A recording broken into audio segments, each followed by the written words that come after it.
And all. आज हम UP का एपीओ असिस्टेंट प्रोसिक्यूशन ऑफिसर का PYQs देखेंगे 2018 के। यूपी का APO is round the corner, so definitely PYQs are very handy and are essential and a must, जो कि हमें बेसिकली सॉल्व करने चाहिए so that we can have a better understanding and we can have more efficiency and we can be more efficient in the examination.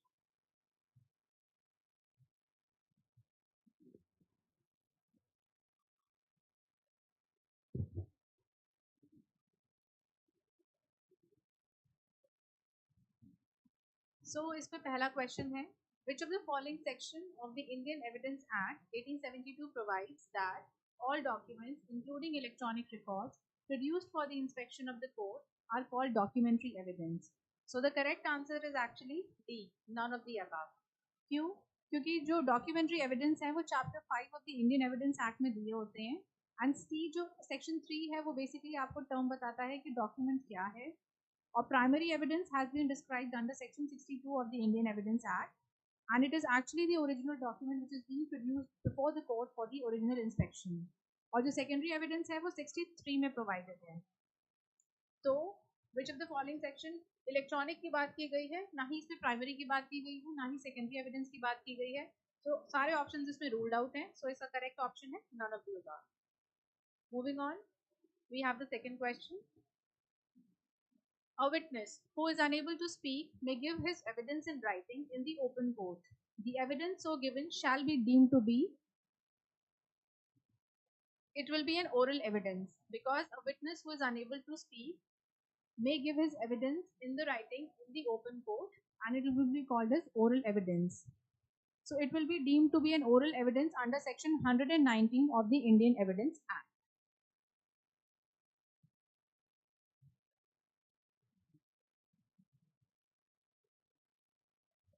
The third question, the case of Pakla Narayan Swamy versus Emperor it relates to.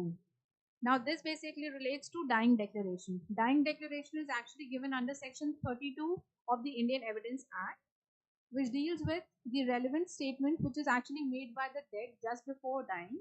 So these statements are completely admissible.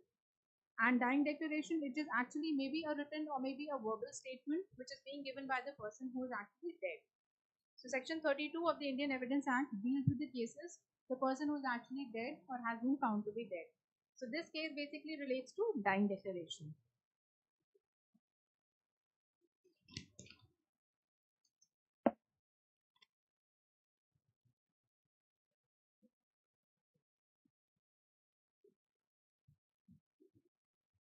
Which of the following is not defined under section 3 of the Indian Evidence Act?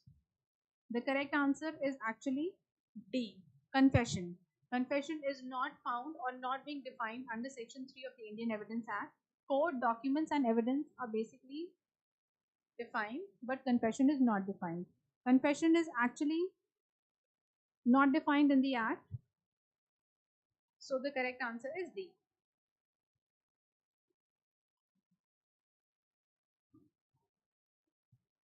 A is charged with traveling in a railway without ticket.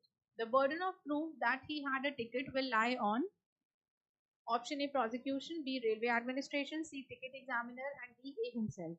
The correct answer is D, A himself. Question 6 is the offense of voyeurism is provided under section 354D, 354C, 354A, 354B of the IPC. The correct answer is B. It's actually 354C. Now 354A is actually intent to disturb a woman. 354B is actually sexual harassment. 354C, it talks about voyeurism, and 354D, it talks about stalking. So these are the offenses which are listed under the Indian Penal Code.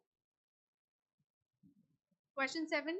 A makes an attempt to steal some jewels by breaking open a box and finds after so opening the box that there is no jewel in it. He has committed the offense of. He has actually committed the offense of attempt to theft, because he was actually attempting to steal somebody's jewelry. So it will be an attempt. So option B is actually correct. Attempt to theft is actually correct in this case. So he has committed the offense of attempt to theft. Question 8. false statement in connection with an election is mentioned under which section of the IPC 1860? Now, according to the IPC, the false statement is actually relevant under section 171G. So option A is actually correct. Whosoever with an intent to affect the result of election makes or publishes any statement and purporting that statement which is actually false is either known to or believed to be false and does not believe to be true. So in relation to the personal character or conduct. So option A is basically correct. False statement comes under 171 of G. Question 9. B is drowning and insensible. A, in order to save his life, pulls him out of the water with a hook which injures him. A is guilty of. A is actually guilty of no offense because B is actually drowning and A, in order to save his life, pulls him out of the water. The hook is actually he's pulling the person out of the water, but then A is guilty of no offense because he is trying to save the other person. Question 10. When a man having sex with a woman, even with her consent, man is said to commit rape if the age of the women is less than. The age of the women is actually less than. Option D is correct, 16 years. 16 years is the age which is basically kept, and it is the age a man is said to commit rape if the age of the women is less than 16 years. In which of the following cases doctrine of mens rea is not applicable? Usually when we talk about a criminal act, it talks about the actus rea, it talks about mens rea. Actus is actually the act and mens rea is actually talking about the mental element. So there's a maxim called actus non facit nisi mensit rea. So there cannot be a guilty act without a guilty mind, or there cannot be an act without a guilty mind. So going by that maxim, public nuisance is the only option in which doctrine of mens rea is not applicable, or the mental element is actually missing in that case. Question 12. The code of maxim doli incapax under Indian Penal Code is an exception to the criminal liability in which of the following section? Now, when we talk about doli incapax, it talks about children who are in the age group of 7 to 12, and they are the ones who are incapable of actually understanding what act they have committed. So doli incapax, it talks about under section 82. So these children are actually incapable of understanding the act. If a child is basically below the age of 7 years, he actually enjoys the immunity which is granted under doli incapax. So section 82 of the IPC talks about doli incapax. So B is the correct option. Now, which of the following section of the Indian Penal Code deals with solitary confinement? Solitary confinement is actually defined under section 73 of the IPC. And when we talk about solitary confinement, it talks about 3 months. So here, options A is actually correct. Section 73 is the correct option. Question 14. In which of the following case the Supreme Court of India has held that section 303 of the Indian Penal Code is ultra vires of the articles 14 and 21 of the Indian Constitution? Now here the correct option is actually A, Mithu versus State of Punjab. Now State of Punjab, in this Supreme Court had held that 30 IPC is actually unconstitutional because the section has actually made procedures being listed under section 235(2) and 354(3) of the Criminal Procedure Code for trial actually meaningless. So A is the correct option. Question 15. A police officer tortures Z in order to induce Z. Z confesses that he committed a crime. Now A is guilty of an offense under. He is actually guilty of an offense under section 330 of the Indian Penal Code. Now here, if a police officer, he basically tortures Z in order to induce a confession, A is actually guilty of an offense under 360. Now whoever voluntarily basically induces other person to bring out a confession or maybe to confess to an act, so any confession or any information may lead to the detection of an offense or misconduct, or for the purpose of constraining the sufferer of any person interested in the sufferer to restore or to cause the restoring of a property or valuable security, or to satisfy any claim or demand, or to give any information which may lead to the restoring of the property or valuable security. He shall be punished with an imprisonment which may exceed to 7 years and will be liable to fine. So this is the explanation which is being attached to it. Question number 18. Which of the following tests is not correctly matched? Here the correct answer is basically D. Intoxication, Basudeo was a state of Pepsi. Now A is correct. Mens rea is listed under, this is the case which is being attached to mens rea. Necessity is also being correct. Insanity is McNaughton's case. And intoxication is actually not under this. It's not actually intoxication, it's actually voluntary intoxication. When we talk about this particular case, that's Basudeo was a state of Pepsi. So D is the incorrect option. Now, which of the following section of the Indian Penal Code, rash and negligent driving of a vehicle on public way, is an offence? Now, under this, the correct option is actually section 279. Now, 279 is actually rash and negligent driving. So this is the section which is basically attracted when we talk about rash and negligent driving on a public way. And here the imprisonment is actually for 6 months and the fine basically is ₹1,000. So there's an imprisonment also and there's a fine also. So both actually are being attracted in this particular case. Question number 18. A finds a valuable ring not knowing to whom it belongs. A sells it immediately without attempting to discover the owner. What offense had he committed? Now here it's actually the option D is correct. It's dishonest misappropriation of the property because there was a valuable ring. It was actually found by one person and it was being disproportionately appropriated for its own use. So the correct is actually, there's a dishonest intention and there is a misappropriation of the ring, whatever is being found. So this is an offense, actually it's disappropriation of property. Now, which of the following is a continuing offense? When we talk about a continuing offense, it is actually committed by a person again and again over a period of time. Okay, it is defined under section 472 of the CRPC. So usually continuing offense is option C is actually correct. It's actually abduction. Abduction is actually a continuing offense. So other examples may be rape, kidnapping, harassment, etc. These are also certain continuing offenses. Now then match the following in question 20. When we talk about attempt to commit culpable homicide. Attempt to culpable homicide is actually section 308 of the IPC. Then we have attempt to commit suicide. It's actually section 309 of the IPC. Assault is listed under 351 of the IPC and abduction under 362 of the IPC. So these are the correct sections which are being associated with this. So the correct option for this is actually answer D. So D is the correct option. Now there is Directive Public Prosecution versus Baird is a leading case on which of the following? Now this particular case is actually called intoxication. Intoxication, whenever a person is being intoxicated, so this case is basically attracted in that case. Fine. Then we have assertion.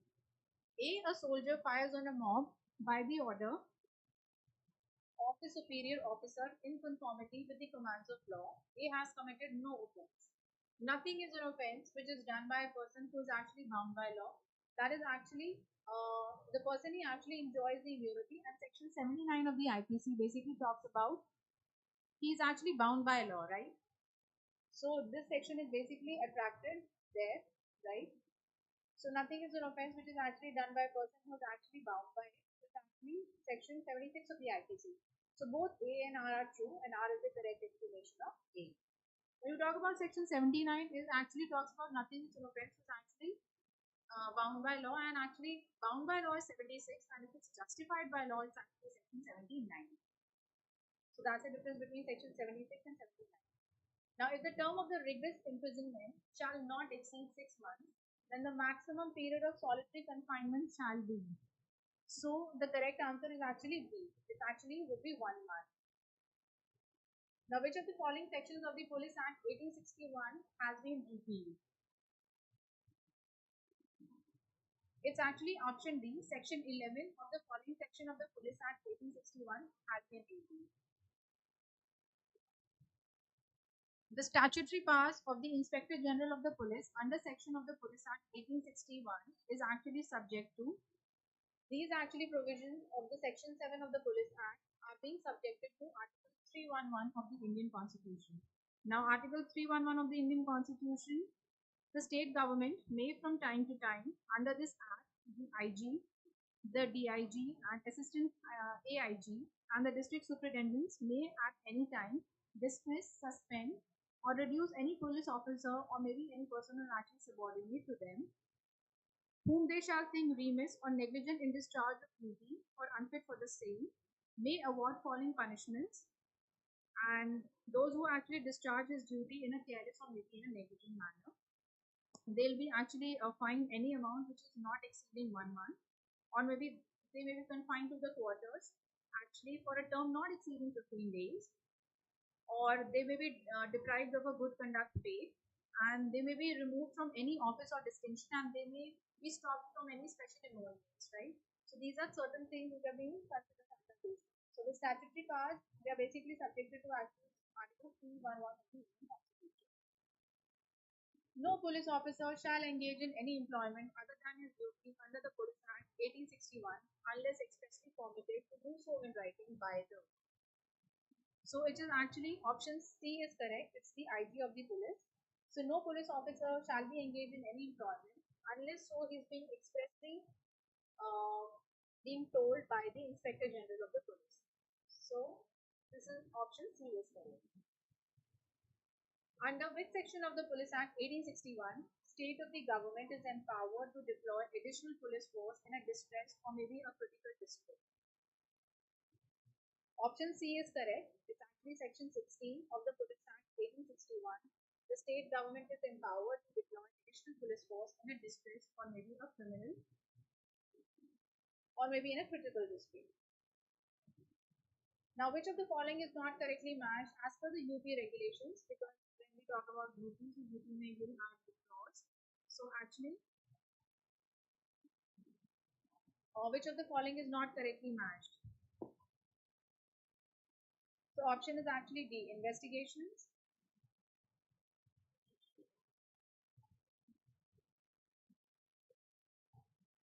So option D is actually wrong. This is not correctly matched as per Armed Police is Chapter 6, Mounted Police is Chapter 8, Village Police is Chapter 9, but investigations are not listed under Chapter 10. So the correct option is actually D. According to Para 170 of the UP Police Regulations, public prosecutor will inspect Malkhana. Now, as per Para 170 of the UP Police Regulation Act, a prosecutor will inspect the Malkhana once in a month. So basically, option is made once in a month. So option D is basically correct. 31. Which of the following provisions of the UP regulations is related with the gang register? Now, the correct option is actually Para 253. Now, Para 253 of the UP regulation is related with the gang register, and D is the correct option. Match the following section of the CRPC along with the subject. Now, here actually section 272.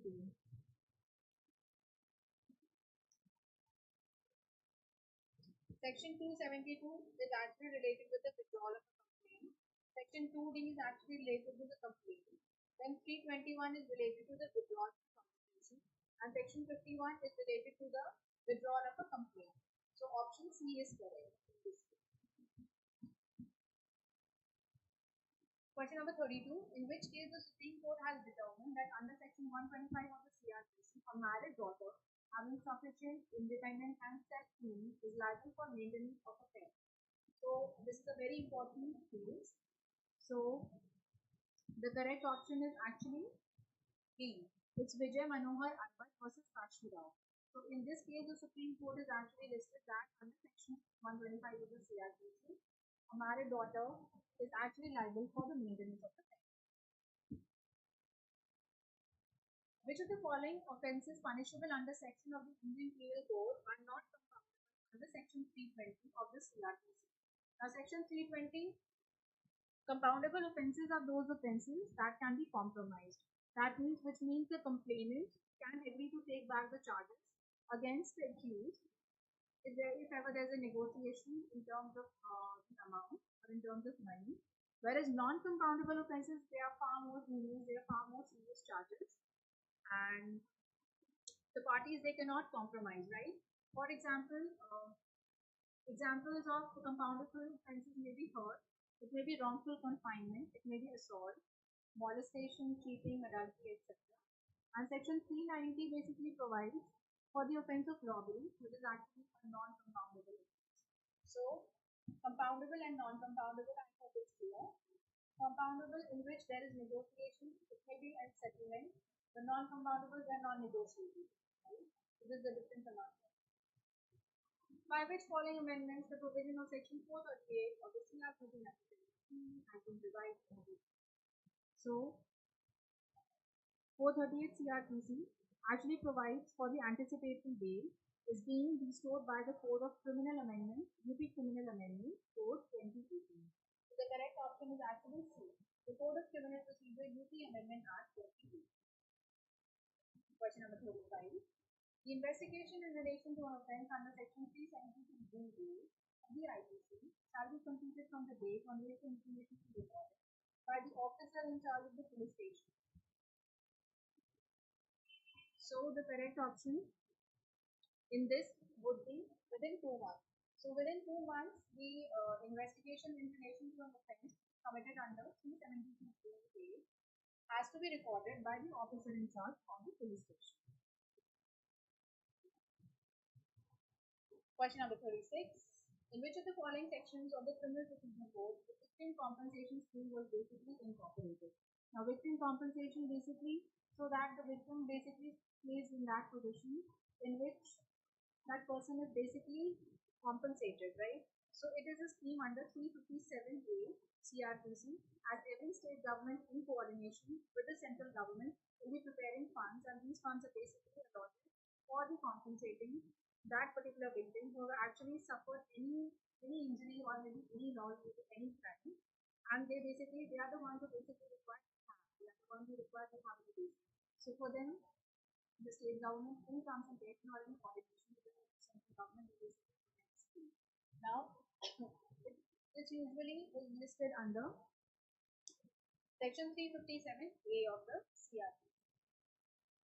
Which section is designed to cure to some extent the defects and irregularities in recording of conviction or understatement of conviction under section 164 of the CRPC?